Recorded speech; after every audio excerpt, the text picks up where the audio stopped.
பாஜக உருவாக்கிய என்டிஏ கூட்டணி கட்டாயம் சுயநலத்தால் உருவாகியுள்ள துரோக கூட்டணி என்றும் எந்த கொள்கையும் இல்லாத கூட்டணி எனவும் என்டிடிவி தமிழ்நாடு கருத்தரங்கில் முதலமைச்சர் மு.க.ஸ்டாலின் கடுமையாக சாடினார். ஹிந்தி திணிப்பை ஏற்காததால் தமிழகத்திற்கு நிறுத்தப்பட்ட கல்வி நிதி எப்போது கிடைக்கும் என பாஜக அரசிடம் கேள்விகளை முன்வைத்த முதல்வர், கூட்டணியிலிருந்து கொண்டும் நீட் தேர்வு ரத்து குறித்தும் பாஜகவிடம் கோரிக்கை வைக்காத அதிமுக மக்கள் பிரச்சினைக்காக எப்படி குரல் கொடுக்கும் எனவும் ஆவேசமாக பேசினார். இந்திய துணைக்கண்டத்தோட வரலாறு தமிழ்நாட்டில் இருந்து தான் எழுதப்படணும்னு, அதே போல வளர்ச்சியும் தெற்கில் தமிழ்நாட்டை தொடங்கி தான் எழுதப்படணும். இந்த க்ரோத் ஹிஸ்ட்ரியை தாங்கிக்க முடியாதவங்க வாட்ஸ்அப் யூனிவர்சிட்டியில் பொய்களையெல்லாம் பரப்பிட்டு இருக்கிறாங்க. எங்களை பற்றி அவங்க சொல்கிற குற்றச்சாட்டுகள் எல்லாமே பழைய ஸ்கிரிப்ட் தான். அதில் முதல் குற்றச்சாட்டு அரசியல் வாரிசு. இதற்கு நான் ஏற்கனவே பதில் சொல்லிட்டேன். யார் வேண்டுமானாலும் அரசியலுக்கு வரலாம், ஆனால் யார் வந்தாலும் அவங்கள மக்களுக்கு முன்னாடி நின்று அவங்க நம்பிக்கையை பெற்று ஓட்டு வாங்கினா மட்டும்தான் வெற்றி பெற முடியும். எனவே இது எங்களை களத்தில் எதிர்க்க முடியாத வைக்கிற இத்துப்போன குற்றச்சாட்டு. அடுத்து சொல்கிறது என்ன? ஊழல். இது வரைக்கும் எங்கள் மேலே வச்ச குற்றச்சாட்டுகளை யாராவது ஆதாரத்தோடு நிரூபிச்சிருக்கிறாங்களா? கற்பனை குற்றச்சாட்டுகளை சொல்லி எங்கள் மேலே பழி சுமத்திக்கிட்டே இருக்காங்க. நான் பாஜக கிட்ட கேட்கறது என்ன என்றால், உங்கள் கூட இருக்கக்கூடிய எல்லோருமே ஊழல்வாதிகள் தான். அதுலேயும் உச்சநீதிமன்றம் வரைக்கும் போய் ஊழல் வழக்கில் தண்டிக்கப்பட்டவங்க தான் அதிமுக. நீங்கள் கூட்டணியில் இல்லாத சமயத்தில் அவங்க மேலே எத்தனை குற்றச்சாட்டுகள் சொன்னீங்க? இப்போது உங்கள் வாஷிங் மிஷினில் அவங்களெல்லாம் வெளுத்துட்டீங்களா? இதுதான் என்னுடைய கேள்வி.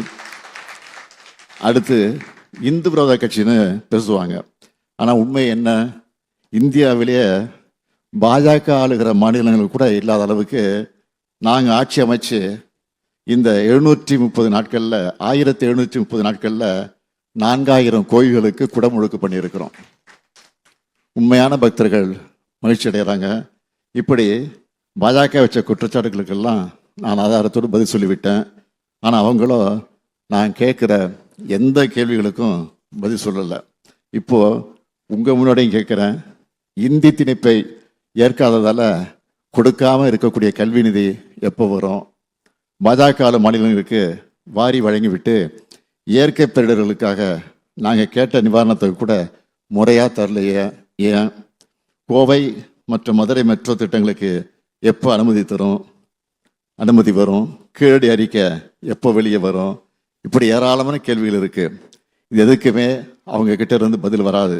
ஏன்னா இது எல்லாமே பாஜக தமிழ்நாட்டுக்கு செஞ்சுட்டு இருக்கக்கூடிய துரோக லிஸ்ட். இது அவங்க ஒவ்வொரு முறை இங்கே வரும்போது அந்த லிஸ்ட்டு பெருசாகிட்டே போகுது.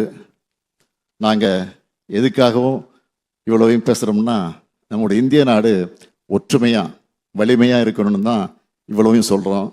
நாங்கள் நாட்டோட யூனிட்டுக்காக போராடுறோம். பாஜகவோ ஃபார்மாலிட்டி பேசி பாசிச அரசியல் செஞ்சுக்கிட்டு இருக்கு. மாநிலங்கள் தான் நாட்டினோட அடித்தளம். இந்தியா என்பது யூனியன் ஆஃப் ஸ்டேட்ஸ். இதை பாஜக உணர்ந்து செயல்படணும் தான் ஒன்றிய அரசுன்னு நினைவுபடுத்திக்கிட்டே இருக்கிறோம். அரசியலமைப்பு சட்டத்தையும் இந்த நாட்டில் வாழ்கிற மக்களை காப்பாற்றுறது தான் உண்மையான நாட்டுப்பற்றுன்னு நாங்கள் அழுத்தமாக சொல்கிறோம். என்டிஏ என்கிற பேரில் தமிழ்நாட்டில் பாஜக உருவாக்கி இருக்கக்கூடிய கூட்டணிக்கு எந்த கொள்கையும் கிடையாது. அது முழுக்க கட்டாயத்தாலையும் ஒரு சிலரின் சுயநலத்துக்காக கூடியுள்ள துரோக கூட்டணி அது. நான் கேட்குறேன், நீட் தேர்வு விலக்கு பற்றி அக்கறையோடு கேட்டு இருக்கக்கூடிய எதிர்கட்சியினர் அவங்களோட கூட்டணிக்கு தலைமை தாங்குகிற பாஜக கிட்ட அதை வலியுறுத்த ஏன் தயங்குறாங்க? அஞ்சி நடுங்குறாங்க? தமிழ்நாட்டு மேலே பாஜக வலுக்கட்டமாக திணிச்சிருக்கிற திட்டங்களை பற்றி குரல் எழுப்ப திராணி இல்லாமல் இருக்கிறவங்க நெஞ்சு நிமித்தி எப்படி மக்களுக்காக கேள்வி எழுப்புவாங்க? தமிழ்நாட்டோட தன்மானத்தை காக்க எப்படி தலை நிமிர்ந்து பேசுவாங்க? அதனால தான் நடக்க போகிற தேர்தல் தமிழ்நாடு வெர்சஸ் என்டிஏன்னு அழுத்த நிறுத்தமாக நான் சொல்லிட்டு இருக்கிறேன். வழக்குகளால் மிரட்டப்பட்டு முழுக்க சுயநலத்தோடு அமைக்கப்பட்டிருக்கக்கூடிய என்டிஏ கூட்டணியை அடுத்தடுத்த துரோகங்களுக்கான அச்சாரம் தான் தமிழ்நாட்டு மக்கள் பார்க்குறாங்க. நான் உறுதியாக சொல்கிறேன், என்டிஏவுக்கு தோல்வி என தக்க பதிலடியை வர தேர்தலில் தமிழ்நாடு நிச்சயம் வழங்கும்.